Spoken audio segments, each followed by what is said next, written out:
Colin Turkington, 4-time British Touring Car Championship winner. Watch this, mate. Oh, that feels so good. Thank you, Team BMW. Those who work hardest win. We won. Get in there! Get in! For the 4th time in his career, the British Touring Car Champion is Colin Turkington. Yes! Thank you so much. Thank you. Colin, well done. Yes! Cole, what a year. But, mate, those 3 weekends, Knockhill, Silverstone, Brands Hatch, got turned around a few times, didn't you? Yeah, Knockhill, I think it was race 2, I was in the gravel. Silverstone race 1, I was on my way to the pit wall backwards. And you feel like you're taking so many uppercuts and you just got to keep, coming back. And you get to Brands Hatch, but the week leading up to it, how do you prepare? What are you thinking? You got good points lead. People want your title, don't they? But what do you think? How do you prepare? It's just all about detailed preparation. It's like preparing for an exam, because once you actually get to the weekend, you have no time to think about anything or prepare. It's too late. So you got to have it done before you get there. So, for me, it's just about spending some time in the simulator, watching back last year's footage, looking at my notes from last year, just keeping the mind, busy. You don't want too much idle time, because then you start to overthink it. Once I know I've done the preparation, then I'm calm. It's like going into an exam where you've done your revision. You feel you don't feel the pressure the same. Fast forward, Saturday afternoon, qualifying. You made the most bizarre change I've ever seen 5 minutes in on a red flag in qualifying. Was it a spring change? A massive change. What were you thinking? I just wasn't feeling it, so I knew we needed to do something, so let's change the front spring, and I've never done that all season. In qualifying, it's normally a bit of tire pressures or maybe a click on a roll bar, but it was like, right, we need to do this, because that one change I knew could be the difference from me qualifying in pole or qualifying 15th. Sunday morning, on the pole. It's good times, isn't it? What were you thinking? It was actually a difficult place to be because of the rain we had on Saturday, qualifying day. Pole position is not the best place to start, because it was, the water runs down to the inside of the track, so pole was still damp. P2 was dry. So it was actually Ash Sutton who was alongside you, big player as well, so you knew you had to get away decently. Yeah, I knew Ash would be fast out of the blocks, being rear-wheel drive, but obviously, being in pole, you like to try and get the whole shot, get to turn 1 in the lead. But Ash was slightly out of the picture because he wasn't in the championship battle. So even if he led at the end of the first lap, it's not a problem. Great battle with Ash Sutton. Let's have a little watch. Yeah. You can see from my body language in the car, I knew I'd got more pace than Ash. It's all about managing risk. I have to be firm, but obviously not put myself in a compromising position. And also you need trust. Ash is a champion. He's a previous champion, so you can race hard with guys like that, and hopefully they're not going to turn you around. The rain came. Rear-wheel drive's not brilliant in the wet, as we know. People come in and made tyre changes. What was your call on this? We see Hondas coming in. Yeah, coming into the pits for me was, probably not an option at that stage, because you're leading the race. Nobody wants to pit when you're leading the race. It's a big gamble to take. So obviously I didn't know half of the grid had come back into the pits for wet tyres. So did you not look behind you and think, where's everyone gone? As soon as I came out of clear ways, when the track had went green, so the safety car had peeled back into the pits. And this exact moment, once I touched the throttle... That looks slow. It was very slow. Well, as soon as I touched the throttle, the car just felt so nervous. Oh, no. And I couldn't get back to full throttle. The rear axle was just on a knife edge straight away. So I knew, okay, this next lap, I just got to keep the car on the track. I'm the guinea pig. I'm the first guy on the track in slicks, so my senses are so alive. I'm just trying to feel the grip. All the guys behind me, everything they do, they're judging it off what I'm doing, because they see when my brake lights come on, and then, okay, they adjust to that. But obviously I don't have that luxury. There's nobody in front of me, so you're processing so many things. And then Rory comes past. It's quite a good thing for me because now I can base what I do off him. So do you let him go? Do you let him go and just try and slot in behind? But if you do that, then you put yourself in the wrong mentality. You know, you want to be aggressive, you want to be going forward. So it's really difficult place to be. Now I know there's a Honda behind me. I don't know if it's Matt Neal or Dan Camish. You know, quite soon I figure out that it's Dan. But again, I didn't know that he'd been in the pits at this stage. But now I'm starting to slip down the order. You think, okay, Dan passed me a couple of laps ago and he's moving forward. I'm hemorrhaging a lot of positions here. I was basing what I was doing against the other rear-wheel drive cars, so I think I was still ahead of Ash. I couldn't see Andy, so I knew I was still doing a good job. I remember... Not like you're crying here. Oh, that's just sweat, wiping sweat away. It's, you know, that's when you're working the hardest, those conditions. You try and not make a mistake. But I remember feeling really proud of what I'd done there. You know, I'd qualified on pole. I'd got a point for leading the race. So I was thinking, no, these are all good points I've got in the bag. On to round 29, mate. This is probably the best start I've seen you make all year. What was going on in that first one? That was rubbish start. This one was amazing. Yeah, ever. Yeah, that's a really good start for me in the wet, and so much better than I expected. You know, it's too good. You know, I was going around the outside of Dan Camish, and I was thinking, don't do that, don't do it. But I was still going. So you know, it's a fantastic start, but I'd put myself into the most dangerous, potentially compromising position in a Honda sandwich, you know, between Dan and Matt. Graham Hill Bend is not the place where you usually see an overtake, is it? It's not an obvious overtaking. You know, it really narrows in on the entry, but I knew Matt was there, so I showed my intent on the way out of Druid, so I kept the car in the middle of the road just to indicate to him that there's going to be no gap on the inside. You know, I showed my intention that, okay, I'm closing the door, but I'm going to try and maximise the grip through the corner. And the next thing I knew, I just felt this touch on the rear. This is on board with you at the start. This is a replay of the start. So yeah, I get a great launch, and then I'm like, my gosh, I've got a really good launch. So I'm going to have to go outside Matt. Should I do Dan? I'm not sure, but I'm gonna try and ride it around the outside for as long as I can. At this moment, I back off. Okay, I'm tricky. I want to stay on the black stuff, and he must have wondered where you come from. Yeah, but you know, I was. Yeah, this is the moment where, okay, I'm going to show Matt that I'm going to keep the car in the middle of the road. I'm not following Dan. I'm going to stay in the middle of the road. Oh, bang. Okay, I'm round. And the first bit of contact I felt. And I thought, okay, you know, I'm gonna a bit of opposite lock. I'm gonna correct this, but it just kept going. The car just kept rotating, and you know, that was such a surprise that the car kept going, because there is a critical moment where you catch it and you continue. Yeah. But that moment, was back there. See Matt put the nose on the inside. That was my gripe with the whole situation, was that he had two wheels off the black stuff, so he was you know, using a bit of grass to pass me. So, you know, once I felt the car continue to rotate, I knew we were in trouble. I hadn't the pace to get from the back of the grid onto the podium in these conditions in the wet. Does it now shift focus to Andrew Jordan winning the title for BMW and his sponsor Peartec at the time? What was happening? You wouldn't have known anything about this, but knowing what you know now, do you think there was a change in focus? Yeah, I think there was, certainly within some elements. Obviously, probably not until the race is over, because at this stage we don't know the outcome.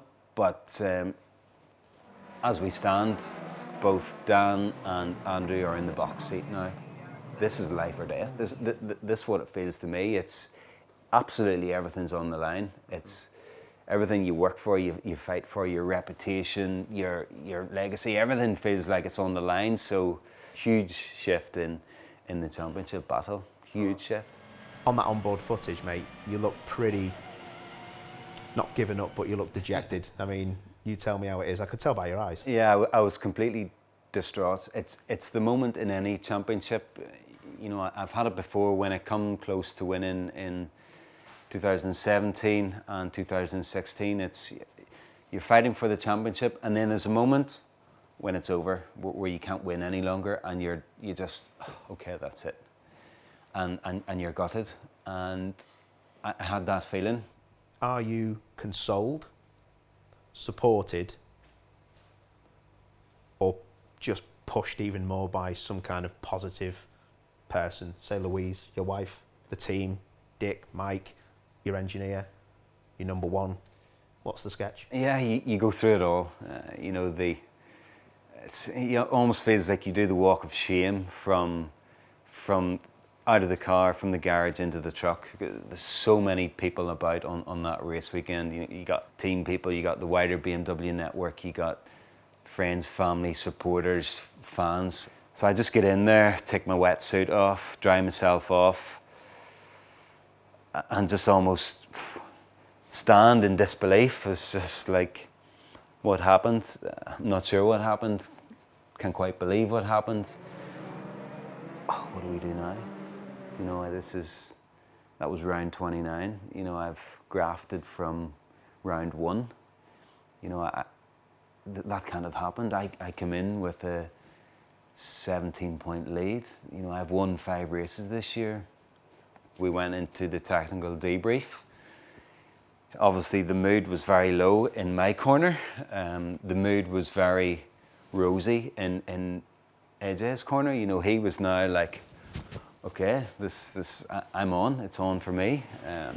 I wanted to just bury my head. I just wanted to sit in a dark room by myself. I didn't want to see anybody. I didn't want to listen to music.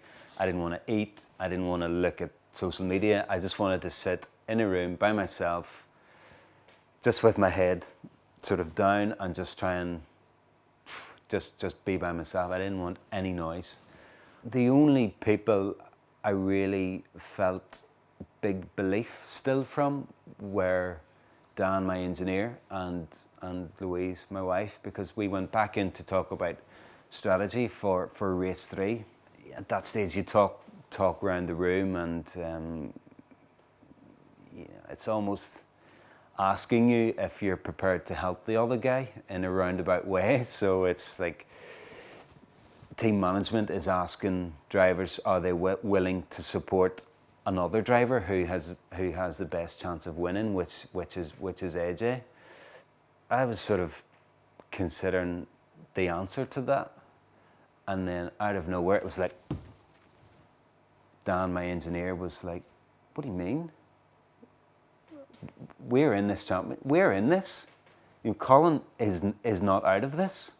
And I was like, oh, I wasn't expecting that.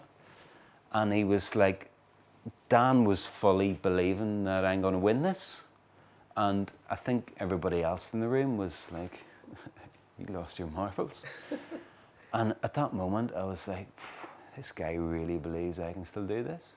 I left that room thinking, all right, this isn't over. And that was the moment that, for me, that the mentality shifted. That was the moment where all those negative thoughts had been flushed out. I had nothing to lose. All season, I had lots to lose. I could have, thrown the championship away by myself at any moment, but I was like, okay, my back's to the wall of let's just go out there and enjoy it and go for it. Bit far back, wasn't it? Could you see the lights? No, I was a long way back. The Brands Hatch pit straight is not straight. There's quite a curve on it. So, I was almost at the pit entry, and seeing the lights was going to be a problem. You see my mechanic put in a bit of tape on the inside of the windscreen, and that's because of the low sun. Whenever we come out of Graham Hill Bend towards Surtees, the sun's so low in the sky, it blinds you, so you literally can't see.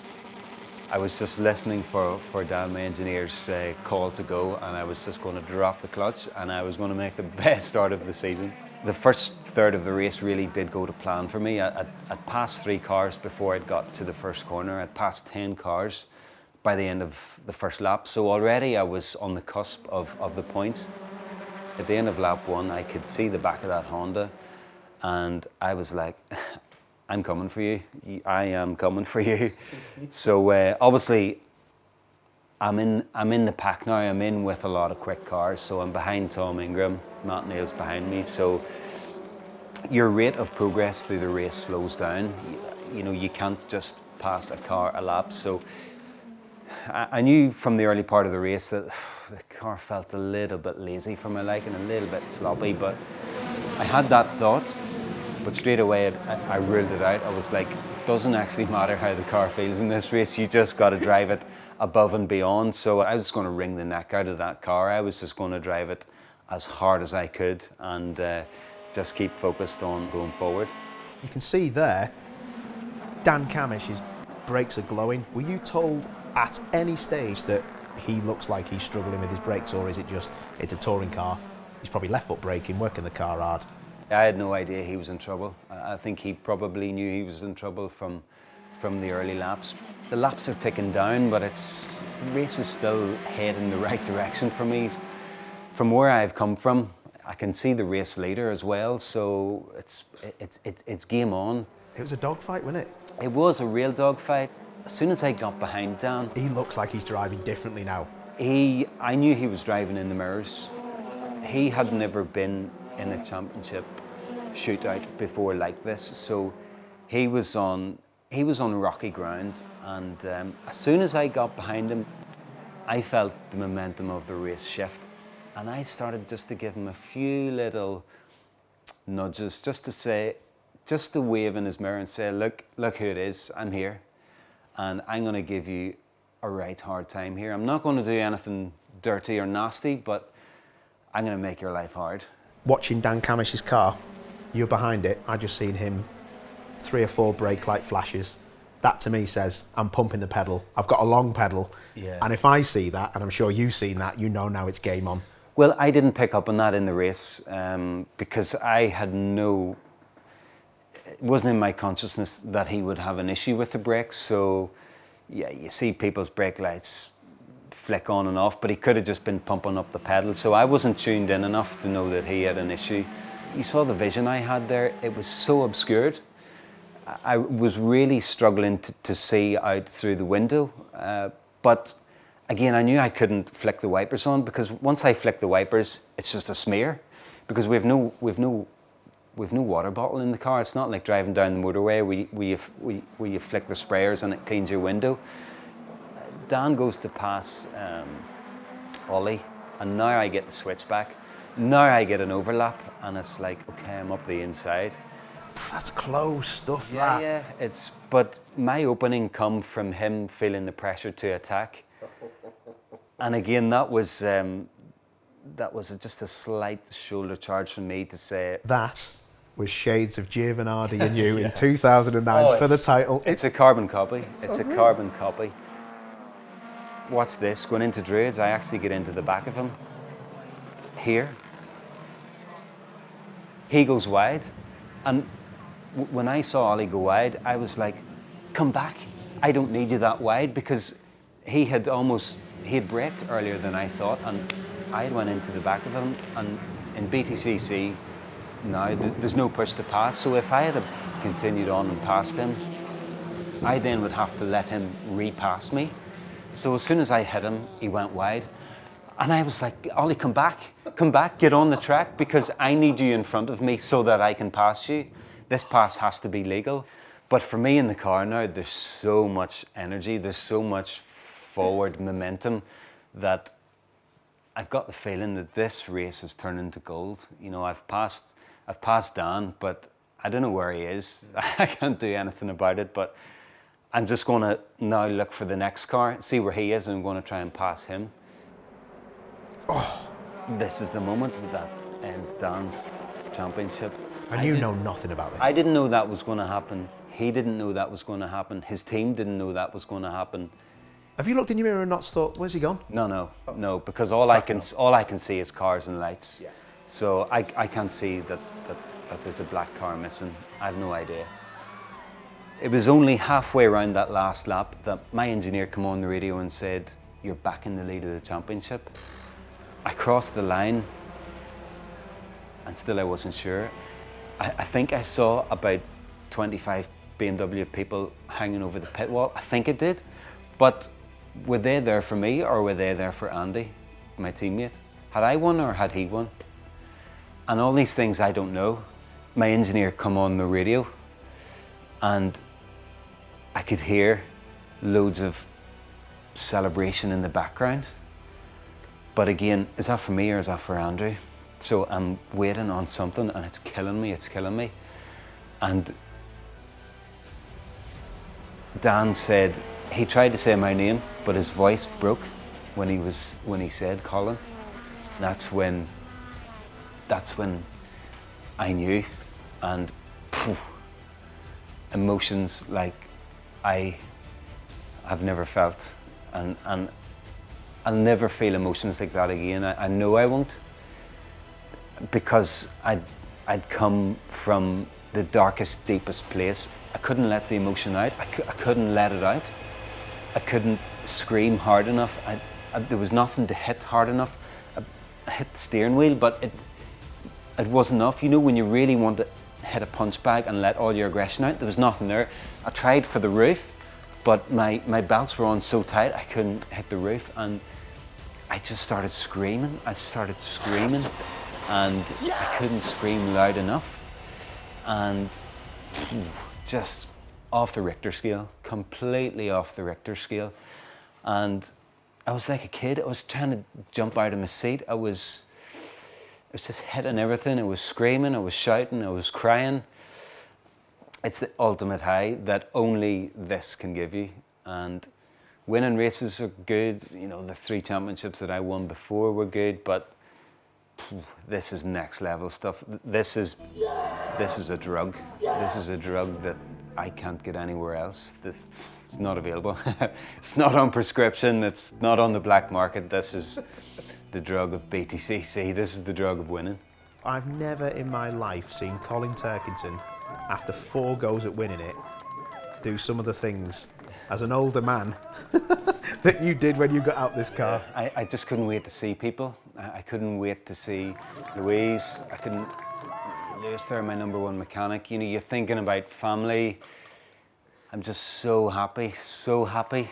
Dick's going to kill me, but I'm getting on the roof. I've never been on the roof of a car in my life, but I had just so much emotion. You know, I'd prayed before that race that somebody would give me something else. I would get strength to do it. And now it's the realization that I've won it, that something really special happened there. You know, whatever I did, I just turned to gold. This is amazing. I could see my kids. I could hear this air horn going off in the background. I was so happy with everything. I've never kissed Louise Goodman before in my life. I wouldn't be brave enough to kiss any other woman but my mother and my wife. And I don't know what came over me. I was just so happy. I was like, okay, interview done. There you go. I'll see you later. And a kiss from a 4-times champion. Even if I don't win another championship again, you know, that will always be a special, special moment in my life. But it'll be etched, I think, in the memory of every single British touring car fan, like the 2009 one, but hopefully you can get another championship. But listen, thank you for coming along. No problem, I really enjoyed it. Champ. Cheers.